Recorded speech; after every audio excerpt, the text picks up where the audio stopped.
প্রত্যেকটা দেবদেবীকে তাজা ফল দিয়ে পুজো দেওয়া হয়, তাজা প্রসাদ দেওয়া হয় আর কি। মা শীতলাকে কেন বাসি দেওয়া হয় বলো তো? বাসি খাওয়া জানো না? চলো আজকে বলছি।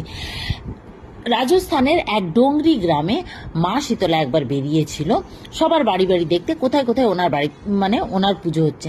তো ইতিমধ্যে উনি যখন যাচ্ছিলেন তখন এক বাড়ির ছাদের ওপর থেকে একজন গরম ভাত ফ্যান সমেত ফেলে দিয়েছেন। তো উনি রাস্তার ওপরে ফেলেছেন, মা শীতলার গায়ে সেটা পড়ে গেছে। মা শীতলার গায়ে পড়তেই মা শীতলা গা পুরো ফোসকা পড়ে গেছেন, ফোসকা পড়ে জ্বালায় যন্ত্রণায় ছটফট করছেন। গ্রামে মানে চেঁচামেচি করছেন, কোনো মানুষ ওনাকে সাহায্য করেনি। তো অনেক দূরে দেখছেন এক কুমোর বসে আছে, মানে কুমোরের বউ আর কি, যারা মাটির জিনিস বানায়।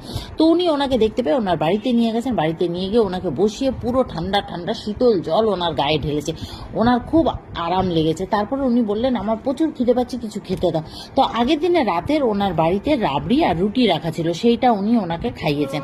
খাওয়াতে উনি এত খুশি হয়েছেন, তো বলেছেন কালকে সারা গ্রামে আগুন লাগবে, কিন্তু তোমার বাড়ি যেমনকার ওরকম থাকবে, তোমার বাড়িতে কোনো মানে কোনো কিছুই হবে না। তখন সেটাই হলো। আর তখন উনি ওনাকে বলেছে, তোমার বাড়িতে কোনোদিন ধনের অভাব হবে না, আর তোমার ঘর সবসময় ভরে থাকবে ধনে ধান্যে। তারপর থেকে সবাই গ্রামে ওই পুজো আরম্ভ করেছেন, আর শীতল মানে ঠান্ডা সবাই খাওয়া আরম্ভ করেছেন। রাজস্থানে এটা সৃষ্টি হয়েছে।